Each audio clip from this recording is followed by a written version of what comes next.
The education system. It is far and away the worst thing the communists took over in this country because the entire country is filtered through the education system. A huge reason everything is so far left is we filter every American through the dirty jockstrap of the American education system, and now we have a bunch of morons who love socialism.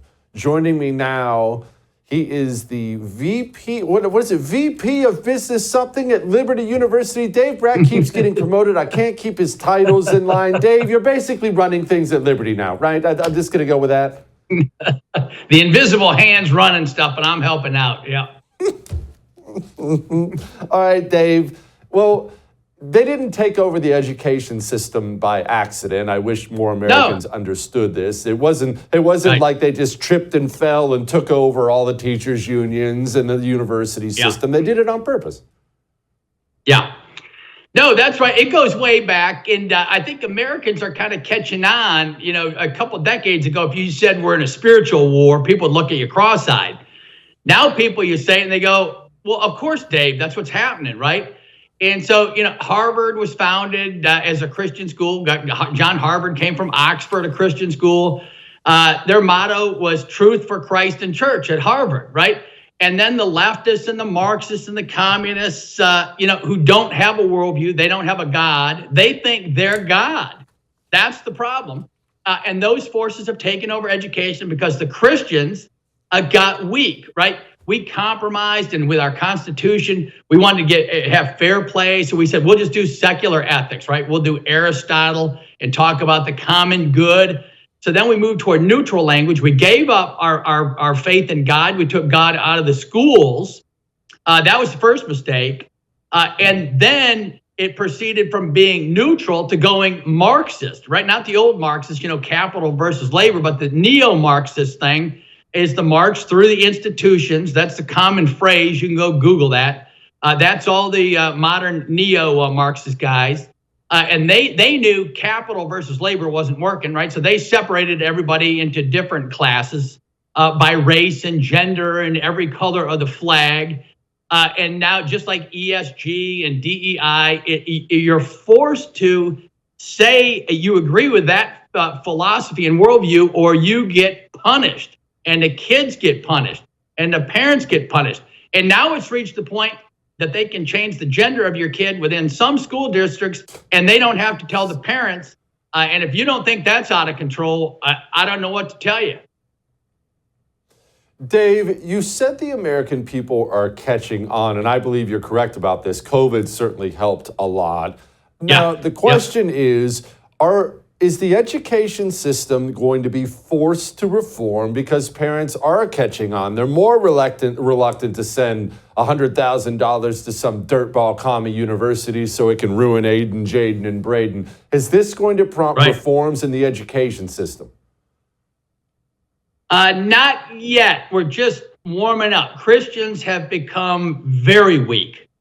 We have become Gnostics in a way. A lot of the evangelical church has spiritualized everything. That's called Gnosticism. It's like, then why did God create us with bodies on earth? So we have a lot of soul searching to do to return back, back to the Revolutionary War or Civil War period or World War II even. There was no question. If your country was under attack, you went and fought and killed people, and there were good guys and there were evil people, and we knew all this. The Christians have we've gotten complacent also because we become rich. And so we don't want to judge. And then, we just had a CEO summit at Liberty. And, CEOs, often the Fortune 500, they've been captured, right? Robbie Starbuck is taking on this stuff and having huge success. But the left fights dirty. And the Christians have always fought, love your neighbor as yourself. So they'll fight a little bit, but they won't fight hard.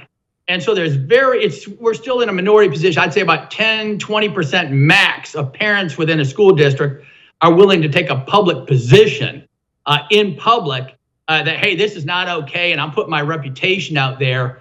And we need to get back to our founding logic and to the biblical logic where we believe in good and evil again. And it's worth fighting for, or you're not going to have freedom for the next generation. Dave, you've mentioned many times, you and I have had this conversation, that it is a spiritual war. And if you can find any benefit to our culture of Sodom and Gomorrah now, it is that I think a lot of people, even people who aren't traditional churchgoers, they're waking up to maybe not God, but they understand the devil is real. When you're chopping children's penises off and bragging about it on camera, you've reached a point in society where demons are here. Yeah, no, that's right. And at the international level, too, I had Noor bin Laden on this morning on a show, and she characterized it about as best as I ever. She said, leaders have made, these globalists have made a Faustian bargain, a deal with the devil. And she said, in order to obtain just a sliver of power on earth. But the power is illusory, right? As Americans, we think, okay, these bad guys, they just want riches and power and, control or whatever.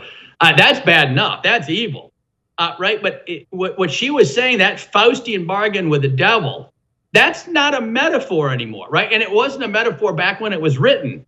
And people used to believe there was that category of evil, right? So love has been trivialized. Right now, there's a love sign out in front of every mall, right? Big red, love, love, love. I love my Subaru. All the lefties drive those, right? And what they miss is that the same God that offered his son in love also offered up the 10 Commandments and 613 moral laws to the Jews.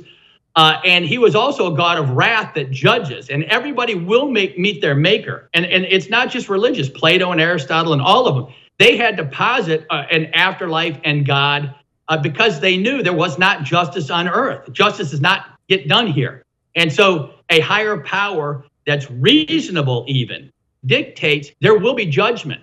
And no one, the preachers these days, all it is love, love, love. No, it's a lot harder than that. Jesus died because we're sinners and there's justice, right? Somebody had to take on that sin of the world, right? So God took it upon himself, but that doesn't let you off the hook. And so we got a lot of catching up to do. Yeah, we certainly do. Dave, my brother, as always, appreciate you. I would thank you for coming to my YouTube channel, but I know how brilliant it is, and I know you love it here. So subscribe and watch. We're going to start really ramping things up and putting some funny stuff, some interesting stuff out there, some collaborations. Either way, my YouTube channel is officially the place to be. So stick around.